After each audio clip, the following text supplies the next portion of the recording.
வணக்கம் அன்பு நண்பர்களே. மதுரையிலிருந்து நபார்டு மானியத்துடன் செயல்படும் கிரீன் மதுரை நர்சரி கார்டன் கள அலுவலர் எஸ் இன்னாசிமுத்து பேசுகிறேன்.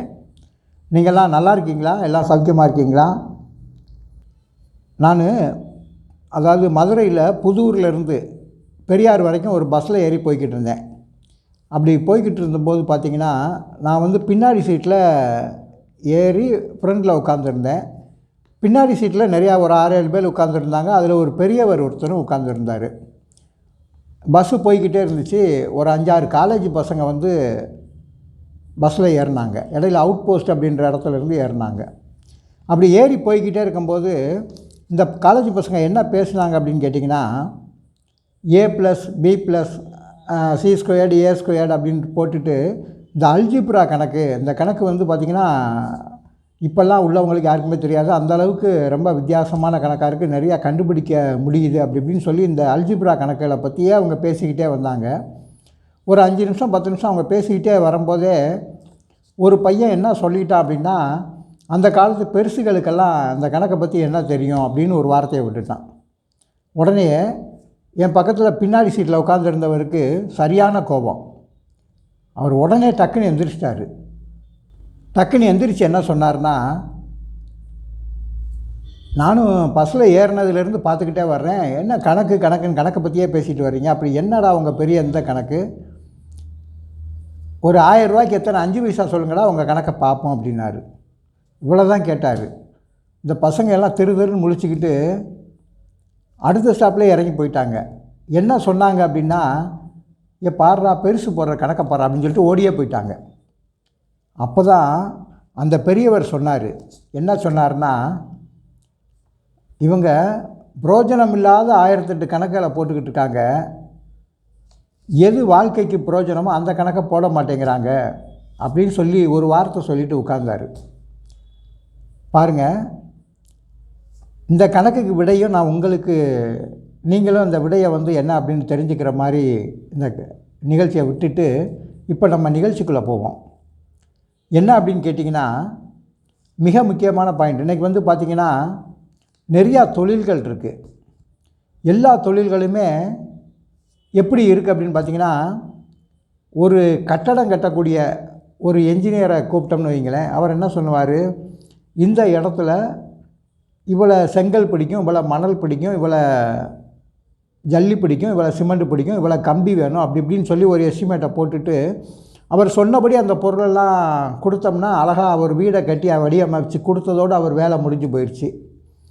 அப்போ ஒரு என்ஜினியரோட வேலை பார்த்திங்கன்னா இவ்வளோ தான். அதே மாதிரி பார்த்திங்கன்னா அடுத்து ஒரு டாக்டர் எடுத்துக்கிட்டிங்கன்னு வைங்களேன், அவர் ஒரு தலைவலி காய்ச்சல் இல்லை ஏதோ ஒன்று போகிறப்ப பார்த்திங்கன்னா அவர் அதுக்கான மருந்து மாத்திரையை கொடுத்துட்டாரு அப்படின்னா அதோட வேலை முடிஞ்சு போச்சு. சப்போஸ் ஒரு கிரிட்டிக்கலான ஒரு ஆப்ரேஷனே பண்ணுறாருன்னா கூட மயக்க ஊசி போட்டு அதுக்கு என்ன தேவையோ அவரோட படிப்பு அறிவை வச்சுக்கிட்டு அவர் என்னென்ன செய்யணுமோ எல்லாம் செஞ்சு முடிச்சிட்டார் அப்படின்னா அந்த நோயாளி குணமாயிட்டாருன்னா அதோட அவருக்கு முடிஞ்சு போச்சு. இதே மாதிரி பார்த்திங்கன்னா ஒரு ஹோட்டல் வச்சு நடத்துகிறவர் பார்த்துட்டிங்க அப்படின்னு வைங்களேன், அவர் இன்றைக்கி தேவையான தோசை இட்லி என்ன இன்றைக்கி சேல்ஸ் போகுமோ ஒரு பிரியாணி என்ன போகுமோ அந்த சப்ஜெக்ட் மட்டும் எடுத்துக்கிட்டு அதுக்கு தேவையானதை வச்சு செஞ்சிட்டார் அப்படின்னா அவரோட வேலை அதோட முடிஞ்சிருது அன்னன்னைக்கு. இதே மாதிரி தான் எல்லா தொழில்களும். ஒரு துணி கடை வைக்கிறோம், ஒரு ஜவுளி கடை வைக்கிறோம் அப்படின்னா அதில் அன்றைக்கி மக்கள் என்னென்ன கேட்டு வராங்களோ அந்த ஜவுளிகளை மட்டும் வச்சுருந்து அதை வியாபாரம் பண்ணிவிட்டு அதோட அவரோட வேலை வியாபாரியோட வேலை முடிஞ்சு போயிடுது. அடுத்தடுத்த நாள் வேறு சரக்குகளை கொண்டாந்து வச்சு அப்படியே ஃபாலோ பண்ணிக்கிட்டே போகிறாங்க. இதே மாதிரி தான் எல்லா தொழிலுமே. ஒரு விஞ்ஞானி எடுத்துக்கிட்டிங்கன்னா கூட ஒரு ராக்கெட் வேறு இடத்துக்கு விடணும் அப்படின்னு நினச்சாருன்னா கூட அவர் என்ன பண்ணலாம், இது எந்த டயத்தில் விடலாம் எந்த மாதிரி பண்ணலாம் அப்படின்றத ஒரு சிஸ்டமேட்டிக்காக அங்கே ஒரு தொழில்நுட்ப கருவிகளை அமைச்சிட்டு அதன்படி அந்த கருவிகள் போகிற வேகத்துக்கு அவர் அதை செஞ்சு முடிச்சிட்டார் அப்படின்னா அவர் அது மிகப்பெரிய சக்ஸஸ் ஆனதாக அவருக்கு நிறைவு கொடுத்துரும். ஆக இவ்வளவும் இந்த உலகத்தில் இருக்கிற தொழில்கள் பூராமே பார்த்திங்கன்னா ஏதாவது ஒன்றின் அடிப்படையில் ரொம்ப ஈஸியாக எளிதான வேலைகளாக உண்மையிலே நம்ம நினைக்க வேண்டியிருக்குது. இன்றைக்கி ஒரு கடினமான வேலை அப்படின்னு எடுத்துக்கிட்டோம்னா எது கடினமான வேலை அப்படின்னு பார்த்திங்கன்னா, உலகத்திலேயே ரொம்ப கஷ்டமான வேலை எது அப்படின்னு கேட்டிங்கன்னா விவசாயம்தான். அது ஏன் அப்படின்னு கேட்டிங்கன்னா, ஒரு விவசாயியாக இருக்கிறவர் பார்த்திங்கன்னா தாங்கிட்ட இருக்கிற எவ்வளோ நிலம் இருக்குது, அது சுற்றி வரப்பை சுற்றி இருக்குதா, எல்லாரும் என்ன பண்ண போகிறாங்க, அவரோட இடம் வந்து 25 சென்டா இல்லை அரை ஏக்கரா 1 ஏக்கரா இல்லை 5 ஏக்கரா 10 ஏக்கரா அப்படின்ற அந்த இடத்தோட அளவு எவ்வளவு அப்படின்றது அவர் வந்து கணிக்கக்கூடிய ஒரு பாங்கில் இருக்கிறாரு. அது மட்டும் இல்லை, அந்த இடத்துல வந்து மண் களிமண்ணா, கரிசல் மண்ணா, செம்மண்ணா, வண்டல் மண்ணா, இல்லை ஒரு சேகை மண் அந்த மாதிரியா, இல்லை ஆற்றுப்படுகை மண்ணா, இல்லை ஒன்றத்துக்கு உதவாத ஒரு தண்ணீர் தேங்குகிற இடமா, இல்லை ஒரு மேட்டு பகுதியாக, தண்ணி நிற்காத மேட்டு பகுதியாக, மானாவாரி பகுதியாக, நஞ்சை பகுதியாக, இவ்வளோத்தையும் அவர் கணக்கு பார்க்க வேண்டியிருக்குது. அப்போ இந்த கணக்கு பார்க்குறதுனால அவர் வந்து ஒரு விவசாயி வந்து இந்த இடத்துல வந்து ஒரு என்ஜினியர் போல் செயல்படுறாரு. அப்புறம் பார்த்திங்கன்னா அந்த இடத்துல வந்து என்ன பயிர் விதைக்கலாம், எந்த மாதிரி பண்ணலாம் அப்படின்றது, இப்போ கரிசல் மண்ணால் அந்த மண்ணுக்கு எந்த பயிர் வரும், இப்போ ஒரு செம்மண்ணா அதுக்கு என்ன பயிர் வரும் அப்படின்னு ஒவ்வொன்றா யோசனை பண்ணி அவர் அந்தந்த காலகட்டத்துக்குள்ள பயிர்களை தேர்ந்தெடுத்து செய்கிறார். பார்த்திங்களா, இது வந்து மிகப்பெரிய ஒரு புள்ளியியல் விஞ்ஞானியோட மூளை வந்து அந்த இடத்துல வேணும். எதுக்காக இதை சொல்கிறேன் அப்படின்னா, அந்த காலம், அந்த பட்டம் இதெல்லாம் பார்த்து அவர் பயிர் செய்ய வேண்டியிருக்குது. ஆடிப்பட்டம், தைப்பட்டம், அப்புறம் இடையில ஏதாவது பயிர் பண்ணாருன்னு வைங்களேன், அது மழைகளை பெஞ்சுது அப்படின்னா அந்த பயிர் வந்து வீணாயிரும். ஆக மழையவும் அவர் கணக்கு பார்க்க வேண்டியிருக்கு. இல்லை அதிகமான வெயில் காலத்தில் வந்து மாட்டிக்கிடுச்சுன்னா அதுவும் பிரச்சனை, அதையும் அவர் கணக்கு பார்க்க வேண்டியிருக்குது. ஆக மொத்தத்தில் இந்த பயிரெல்லாம் விதைச்சி அருமையாக, ரொம்ப அருமையாக எப்படி ஒவ்வொரு அந்த வயலில் வந்து ஒரு கத்திரிக்காய் செடி நடணும், இல்லை ஒரு தக்காளி செடி நடணும், இல்லை ஏதோ ஒரு கடலை போடணும் அப்படின்னாலும் எந்த மாதிரியான இடைவெளியில் எல்லாரையும் உட்கார வைக்கலாம் அப்படின்றப்ப இவர் வந்து மிகப்பெரிய ஒரு பள்ளிக்கூட ஆசிரியர் போல் அந்த இடத்துல வந்து விவசாயி செயல்படுறாரு. மாணவர்களை எப்படி வரிசையாக உட்கார வைக்கலாம் அப்படின்ற மாதிரி இந்த இடத்துல அந்த பயிர்களை எப்படி வரிசையாக இடைவெளி விட்டு கரெக்டாக உட்கார வைக்கலாம், அந்த இடத்துல முளைக்க வைக்கிறதுக்கு விதைகளை போடலாம் அப்படின்றத பார்க்க வேண்டியிருக்கு. ரெண்டாவது, இந்த விதைகள் இருக்குது பார்த்திங்களா, விதைகள் தரமான விதைகளாக, நல்லா முளைக்கக்கூடிய விதைகளா அப்படின்றதையும் அவர் வந்து போட்டு செக் பண்ண வேண்டியிருக்கு. அவரையும் தாண்டிய ஒரு நிகழ்ச்சி இந்த இடத்துல இருக்குது. அப்போ அந்த விதைச்சி எல்லாம் பண்ண பிறகு, விதைகள்லாம் முளைச்சி வந்த பிறகு அதுக்கப்புறம் இவர் வந்து ஒரு போலீஸ்காரர் வேலை பார்க்க வேண்டியிருக்கு. என்ன அப்படின்னு கேட்டிங்கன்னா, ஒரு ஆடு மாடு இந்த பயிரை தின்ட்டு போயிடலாம், இல்லைன்னா பூச்சிகள் நோய்கள் இதெல்லாம் வரலாம். அப்போ இவர் இந்த குறுகிய காலத்தில் ஒரு 3 மாதம் 4 மாதம் எடுக்கக்கூடிய ஒரு பயிரை போட்டிருந்தாருன்னா அந்த இடத்துல வரக்கூடிய அந்த பூச்சிகள் நோய்கள் இதை கட்டுப்படுத்துறதுக்கு இவர் இந்த இடத்துல ஒரு மருத்துவ பணி செய்ய வேண்டியிருக்கு. இவர் வந்து ஒரு மருத்துவராக அந்த இடத்துல செயல்பட வேண்டியிருக்குது. அப்போ அந்த பூச்சிகள் நோய்கள் தாக்காமல் பயிர்களை வளர்த்து கொண்டு வர வேண்டியிருக்குது. அப்படி வளர்ந்த பயிர் நல்லா வந்திருக்கும்போது அந்த அறுவடைக்கு தயாரான ஒரு மகசூல் கிடைச்ச பிறகு பார்த்திங்கன்னா அந்த மகசூல்லையும் நோய்கள் பூச்சிகள் வராமல் பாதுகாத்து அதை வந்து அறுத்து சேர்த்து ஒரு களஞ்சியத்தில் கொண்டு போய் வச்சு அங்கே பாதுகாக்க வேண்டியிருக்குது. அங்கே வந்து என்ன அப்படின்னு கேட்டிங்கன்னா, மிகப்பெரிய ஒரு சேமிப்பு களஞ்சியத்தையே உருவாக்கி அவர் பாதுகாக்க வேண்டியிருக்குது. அப்போ அதுக்கப்புறம் என்ன பண்ண வேண்டியிருக்கு, அதை வந்து விற்பனைக்கு எடுத்துகிட்டு போய் ஒரு இடத்துல வியாபாரியாகவும் செயல்பட வேண்டியிருக்குது. இது வரைக்கும் பட்ட கஷ்டங்கள்லாம் போதாதுன்னு அவர் அதை விற்பனைக்கும் கொடுக்க வேண்டியிருக்குது. அப்போ அந்த ஒரு பயிரை விதைச்சதுலேருந்து அறுவடை பண்ணுற வரைக்கும் அவர் ஒரு டாக்டராகவும் என்ஜினியராகவும் ஒரு போலீஸ்காரராகவும் அதுக்கு தண்ணி தேவைக்கு வந்து நீர்ப்பாசனத்துறை அமைச்சராகவும் எப்பப்போ தேவையோ அப்போ மட்டும் நீர் பாய்ச்சணும், சும்மா போட்டு பெருகி வைக்க முடியாது. அப்போ அந்த நிலத்தோட நீர் வளம் எப்படி இருக்குது, எந்த மாதிரி கொடுக்கலாம் அப்படின்றதையும் பார்க்க வேண்டியிருக்கு. அப்போ பாசனத்துறை அமைச்சராக செயல்படுறாரு.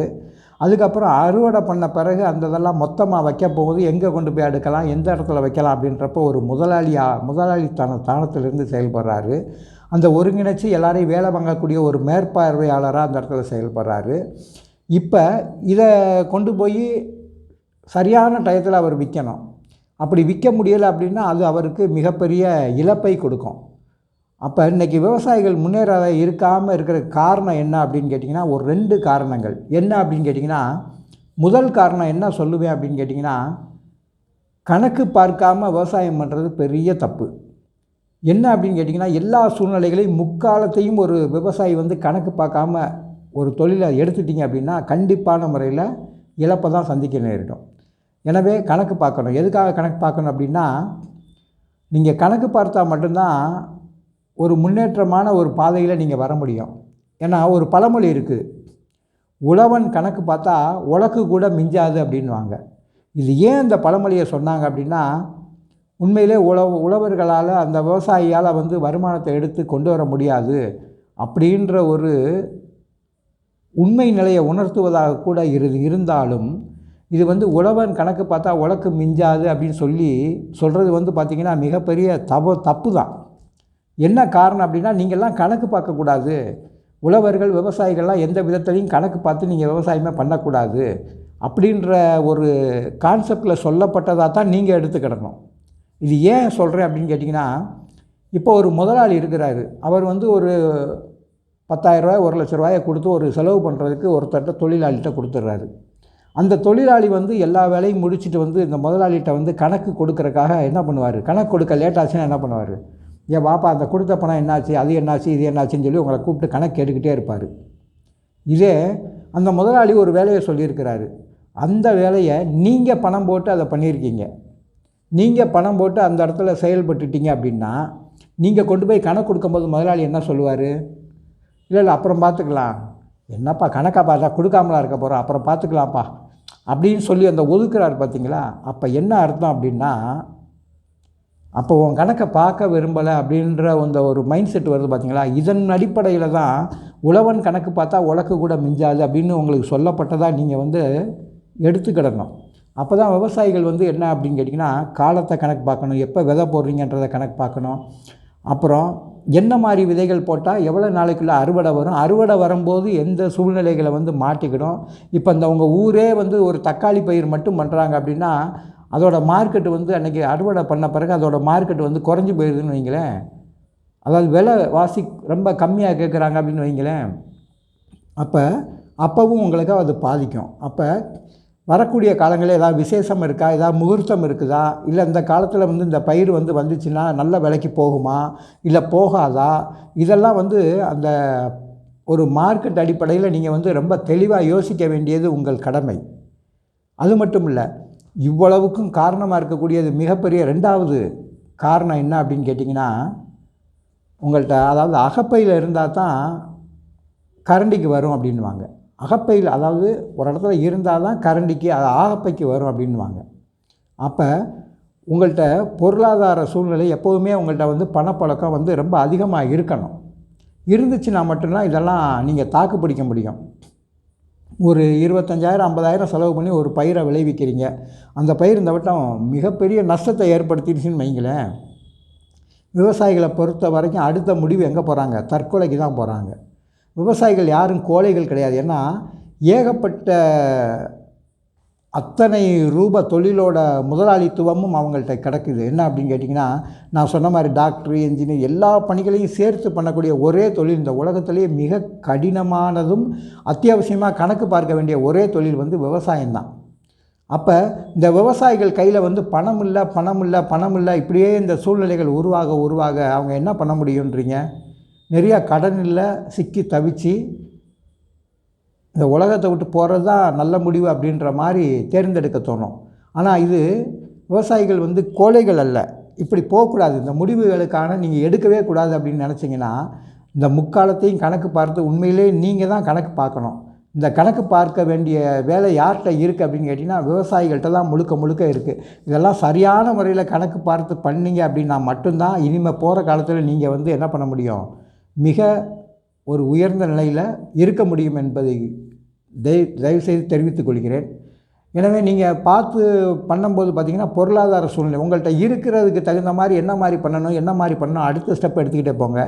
நிறையா கடனில் அகப்பட்டு நீங்கள் அதை வாங்கிடுவோம், இதை வாங்கினா இப்படி ஆகும், அதை வாங்கினா இதை ஆகும் அப்படின்னு சொல்லிட்டு ஒரு கடன்லேயே போகாதீங்க பெரும்பாலும்.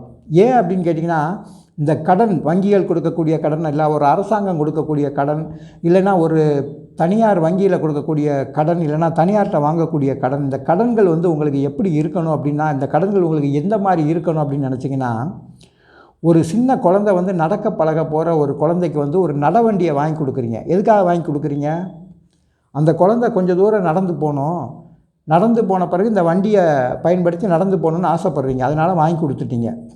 சரி, இப்போ இந்த குழந்தை வந்து என்ன பண்ணணும், ஒரு 5 வயசு ஆகுது, 10 வயசு ஆகுது, ஒரு 30 வயசு ஆகுது. 30 வயசான பிறகும் அந்த நடவண்டியை பிடிச்சிக்கிட்டே தான் நடந்துச்சு அப்படின்னா அவங்களுக்கு மனசு எப்படி இருக்கும், இதே மாதிரி தான் நீங்கள் வாங்கக்கூடிய கடன்கள் எப்படி இருக்கணும் அப்படின்னா, இந்த நடவண்டி மாதிரி இருக்கணும். இந்த நடவண்டியை பயன்படுத்திக்கிட்டு நீங்கள் அடுத்த ஸ்டெப்பு வெளியே வந்த பிறகு இந்த வண்டியை தூக்கி எரிஞ்சிடணும். அதாவது கடனை வந்து முழுமையாக க்ளோஸ் பண்ணிடணும். கடனுக்கு உங்களுக்கு சம்மந்தம் இல்லைன்னு சொல்லிட்டு இருக்கிறத வச்சு நீங்கள் ஒரு மறுசுழற்சி பண்ணி மேலும் மேலும் முன்னேறி வந்தீங்கன்னா மட்டும்தான் இந்த உலகத்தில் நீங்கள் ஜெயிக்க முடியும். நல்லா ஞாபகம் வச்சுக்கோங்க, நீங்கள் வாங்குகிற ஒவ்வொரு கடனும் உங்களுக்கு இந்த நடவண்டி மாதிரி பயன்படணுமே தவிர, ஒரு 30-40 வயசு வரைக்கும் இந்த நடவண்டியை விடாமல் பிடிச்சிக்கிட்டு தான் போகணும், வேறு வழியே இல்லை அப்படின்ற மாதிரி நீங்கள் சூழ்நிலைகளை ஏற்படுத்தினீங்கன்னா எல்லாருக்குமே கஷ்டம். அப்போ நீங்கள் கண்டிப்பாக கணக்கு பார்த்தே ஆக வேண்டும். அப்போ தான் நீங்கள் அடுத்த ஸ்டெப்பு நீங்கள் முன்னேறி வாழ்க்கையில் வந்து வெற்றி பெற முடியும் என்பதை அன்போடு தெரிவித்துக் கொண்டு விடைபெறுகிறேன். நன்றி.